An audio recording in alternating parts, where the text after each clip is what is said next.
bisa jadi dia mendapatkan mudarat.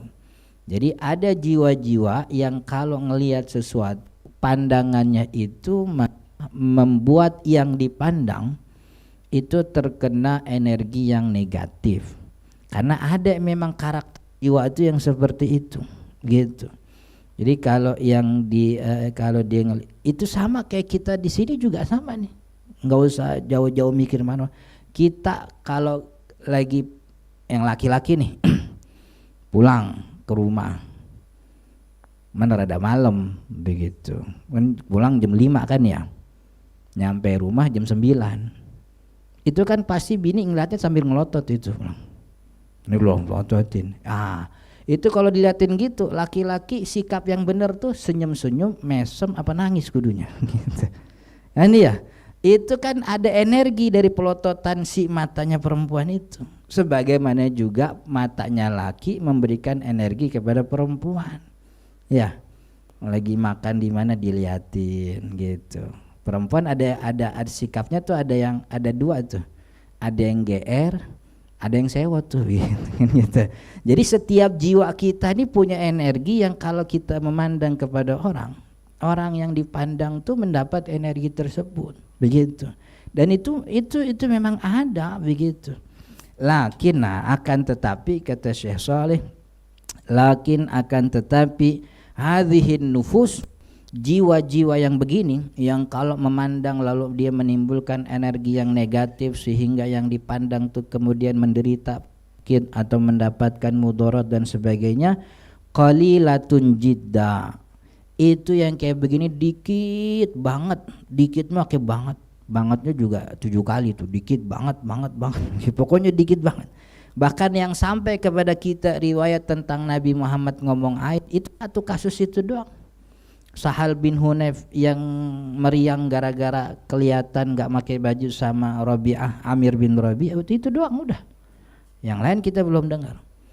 Cerita lagi kita dapat ketika saudara-saudaranya Nabi Yusuf kan ya. Nabi Yusuf itu kan terkenal ganteng, cakep, turunan-turunannya juga sama, saudara-saudara juga sama. Sampai satu waktu Nabi Yusuf jadi raja Mesir, kemudian saudara-saudaranya tuh dalam kesusahan, dia datang untuk minta bantuan kan ya.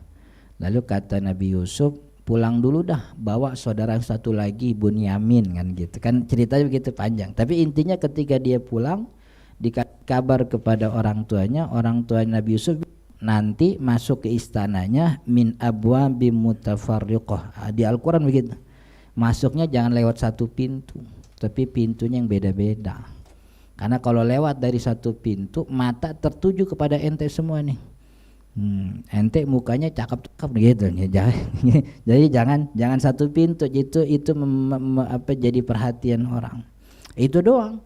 Jadi jiwa-jiwa yang kayak gitu dikit. Maka karena dia dikit jangan kebangetan apa-apa ain. Ini kan ain jadi rame gara-gara di media sosial orang gampang banget nulis ain. Anaknya meriang, kayaknya gara-gara ain nih, kemarin posting di mediain lah begitu. Itu hadhihin nufus qalilatun jidda falayan bagi itu. Kata Syekh Shalih begini, falayan bagi, maka tidak semestinya lil insani, bagi manusia, ayyashghala afqaruhu bidzalik, tidak semestinya bagi manusia untuk menyibukkan dirinya, mempersusah dirinya dengan pikiran begitu. Jadi nggak usah mikir macam-macam. Kalau anak meriang ya kasih obat. Kalau gatel-gatel alergi berarti itu. Iya. Kalau merem melulu ngantukan, makannya salah kayaknya itu gitu. Iya, kudu diperhatiin. Kurang olahraga, begitu mikirnya. Jangan apapun ain. Ini gara-gara deteksi penyakitnya awalnya salah, akhirnya penanganan kan juga keliru. Penanganannya jadi keliru. Iya. Mestinya orang meriang dikasih paracetamol, ini sama dia dibacain Yasin begitu. Enggak nyambung ini gitu. Diruqyah iya kagak. Jadi kita yang ini aja perkara-perkara zahir, bahwa Allah menjadikan penyakit kepada anak kita, kepada kita tentu dengan hikmahnya, ya kita obati dengan sesuatu yang Allah ajarkan. Allah menurunkan banyak obat daripada apa yang ada di muka bumi, kita manfaatin. Jadi nggak usah mikir macam-macam, nih kayaknya ain nih gitu. Iya, itu kan sama kayak orang dulu itu yang kalau kena penyakit dikit-dikit bilangnya apa, ini kayaknya orang kagak jauh nih gitu. Kagak jauh apa nih, kayaknya dari orang kagak jauh, orang deket nih gitu. Repot banget sih ngurusin begitu gitu. Ini orang ada punya penyakitnya apa, meriang mulu, berarti kemarin kecapean kali.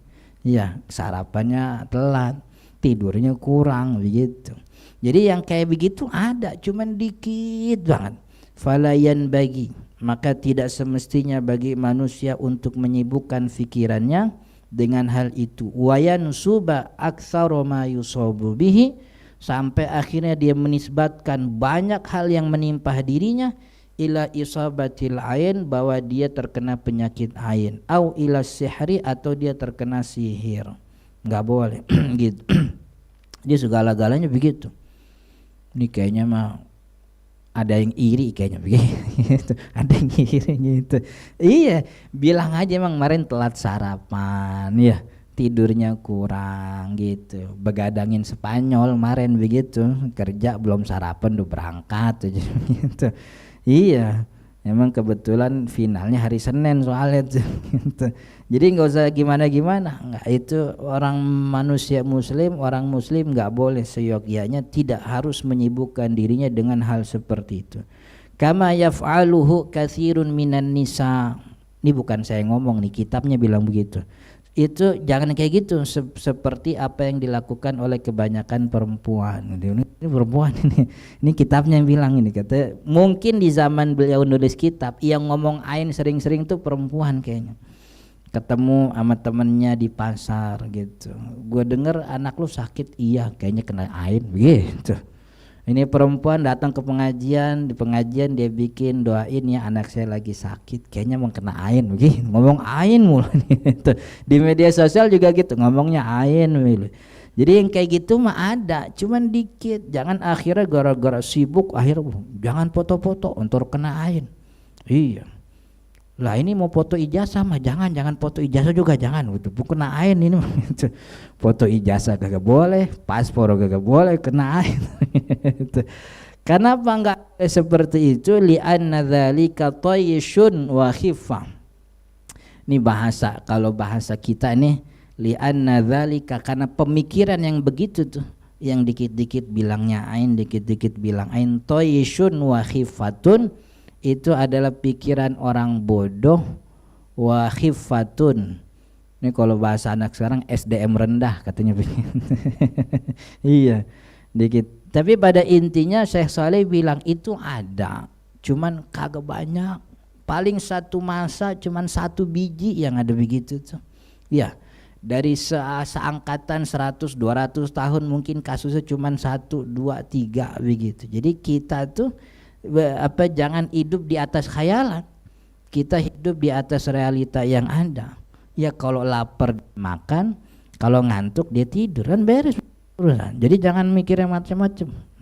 Kayaknya ain akhirnya kemana-mana pakai topi, udah pakai topi, kacamata hitam udah pakai masker.